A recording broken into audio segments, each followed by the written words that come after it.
Ich kenne Leute, subhanallah, die hier in Deutschland aufgewachsen sind, die den Koran auswendig gelernt haben. Und fast die ganze Familie.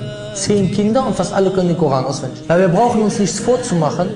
Auf jede Schwester, mashallah, die vielleicht jetzt hier oben heute ist und die Hijab trägt, kommen 10 Schwestern, die draußen im Minirock rumlaufen, weil die billah. Und auf jeden Bruder, der hier betet, kommen 10 Brüder. Was heißt Brüder? Muslime, die nicht beten. Ich treffe einen Jugendlichen, einen Marokkaner, 14 Jahre.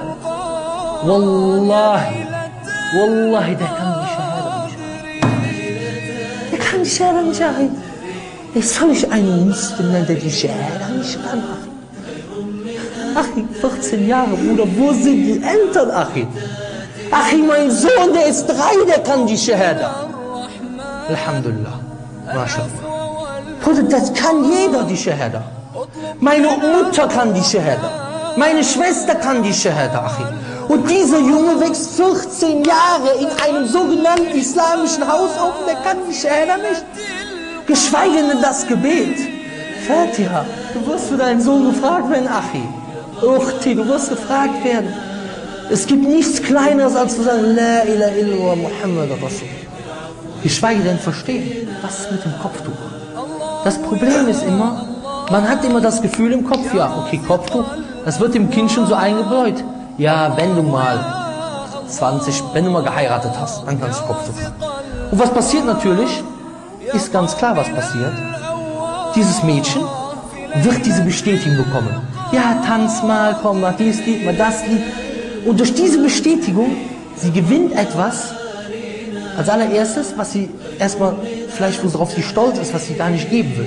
Und als zweites, sie kriegt Scham davor, sich das Kopftuch anzuziehen. Das Kopftuch ist was Ungewohntes, das andere ist was Gewohntes. Wenn du eine Frau siehst, die ihr Leben lang schon Kopftuch anzieht, boah, wenn die das Kopftuch auszieht, oder ein paar Jahre, die fühlt sich leer.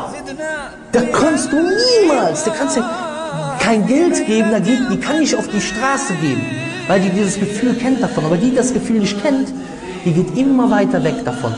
Und deswegen muss man früh anfangen mit dieser Sache. Warum?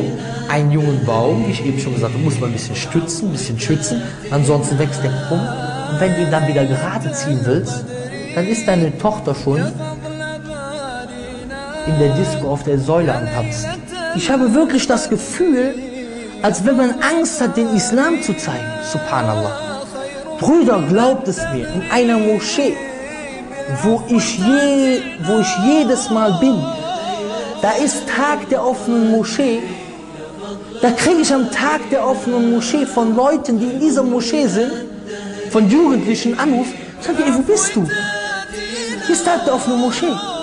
Da wird mir nicht Bescheid gesagt, dass der Tag der offenen Moschee ist, weil diese Leute Angst haben, dass jemand zu den Kuffar kommt und denen sagt,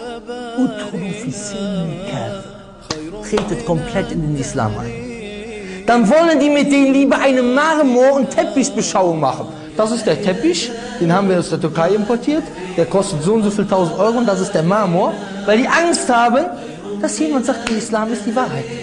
Aber wovor hast du Angst? Was ist der Schlüssel davon? Der Schlüssel davon sind 2. Shahadatain. Ashhadu an la ilaha illallah wa ashhadu anna Muhammad Rasulullah. Wo sehen wir das heute? Geh mal raus, du siehst. La ilaha illallah.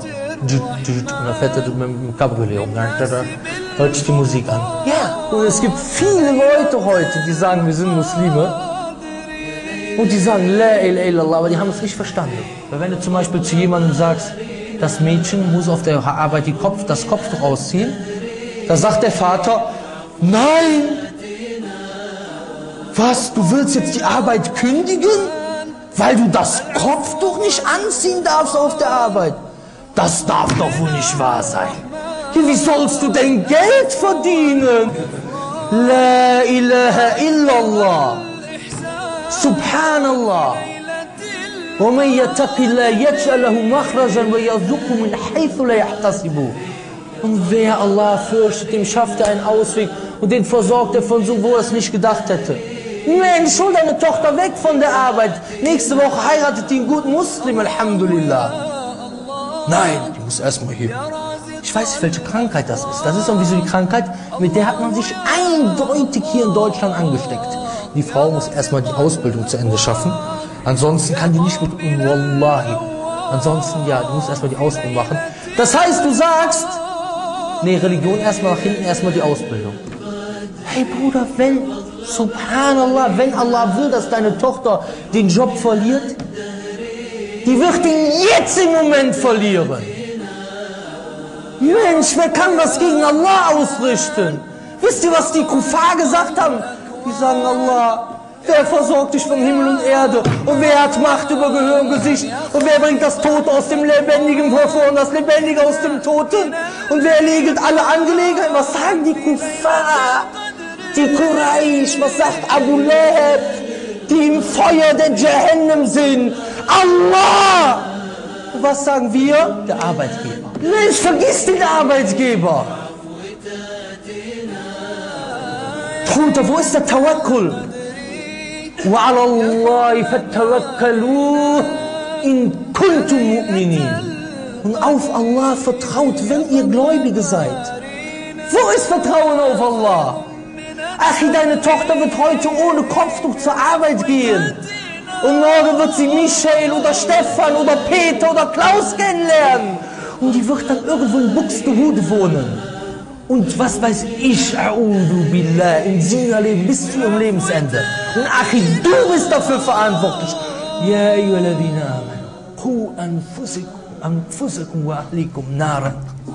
Oh, ihr, der glaubt, hütet euch selber und eure Familien vor einem Feuer, dessen Brennstoff Menschen und Steine sind.